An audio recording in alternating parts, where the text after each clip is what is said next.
নমস্কাৰ বন্ধুসকল, মই আপোনালোক সকলোকে আছামিজ বাস্তু চেনেললৈ স্বাগতম জনাইছোঁ। বন্ধুসকল, মোৰ নাম গোবিন্দ স্কাৰ, মই এজন বাস্তু এক্সপাৰ্ট নিউমেৰলজিষ্ট। বন্ধুসকল, আজি মই আপোনালোকৰ লগত এটা বিশেষ মন্ত্ৰ সম্পৰ্কে আলোচনা কৰিম। বন্ধুসকল, সেই মন্ত্ৰটো হৈছে পাইলছৰ মন্ত্ৰ।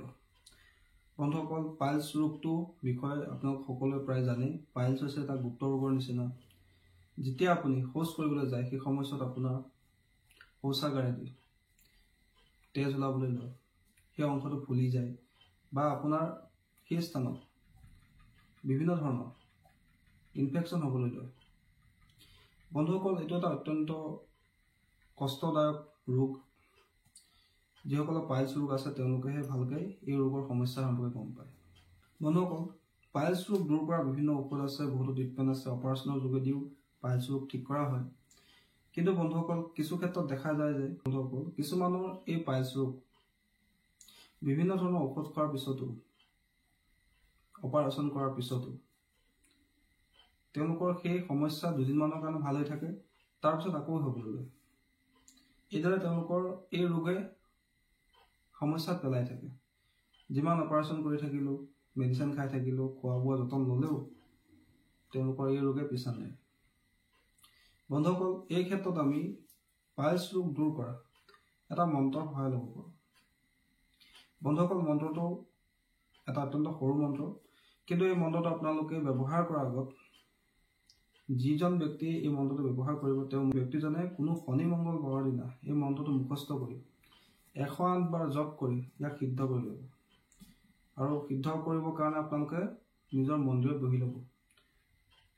বন্ধুসকল, এইটো এটা তন্ত্ৰশাস্ত্ৰৰ বৈদিক মন্ত্ৰ, গতিকে ইয়াক সিদ্ধ কৰিবৰ কাৰণে সদায় মন্দিৰত বহি কৰিব।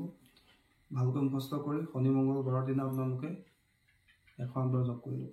তাৰপিছতে যেতিয়া আপোনালোকে ৰাতিপুৱা শুই উঠিয়ে কোনোবা এটা গিলাচত পানী লৈ ল'ব। অলপ কুহুমীয়া পানী ল'ব পাৰে। কুহুমীয়া পানী লৈ তাত আপোনালোকে এই মন্ত্ৰটো 11 বাৰ পঢ়ি 11টা ফুটি সেই পানী আপোনালোকে গ্ৰহণ কৰিব। আৰু এই প্ৰক্ৰিয়াটোকে আপোনালোকে কণ্টিনিউ কৰি থাকিব যেতিয়ালৈকে আপোনালোকৰ সেই পাইলছৰ সমস্যা সমূলঞ্চে দূৰ হৈ নাযায়। বন্ধুসকল, যিসকলৰ মেডিচিনে কামত নিদিয়ে, যিসকলৰ অপাৰেশ্যনে কামত নিদিয়ে, তেওঁলোকৰ কিন্তু এই মন্ত্ৰটোৱে 100% কামত দি দিব। এই মন্ত্ৰটো এটা পৰীক্ষিত মন্ত্ৰ। যদি আপোনালোকৰ বিভিন্ন ঔষধ সেৱন কৰি অপাৰেশ্যন কৰিও পাইলছ ৰোগৰ পৰা মুক্তি পোৱা নাই, তেন্তে এই প্ৰয়োগটো আপোনালোকে কৰিব পাৰে। আপোনালোকে কোনো শনি মংগলবাৰে মন্ত্ৰটো মুখস্থ কৰি 108 বাৰ জপ কৰি ল'ব। তাৰপিছতে ৰাতিপুৱা শুই উঠিয়ে কুহুমীয়া পানী এগিলাচত এই মন্ত্ৰটো 11 বাৰ পাঠ কৰি 11টা ফুট দি সেই পানী আপোনালোকে সেৱন কৰিব। আৰু এই প্ৰক্ৰিয়াটোকে আপোনালোকে কণ্টিনিউ কৰি যাব। বন্ধুসকল, মন্ত্ৰটো একেবাৰে সৰু মন্ত্ৰ, মন্ত্ৰটো এটা বৈদিক মন্ত্ৰ।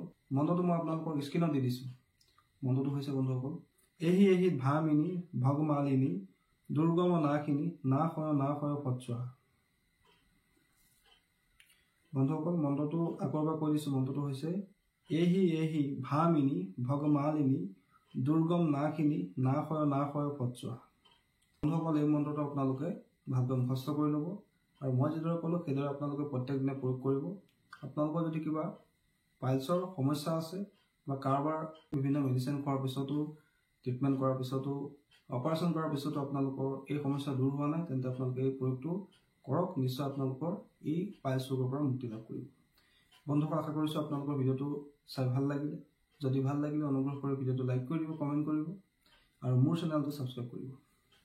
ধন্যবাদ।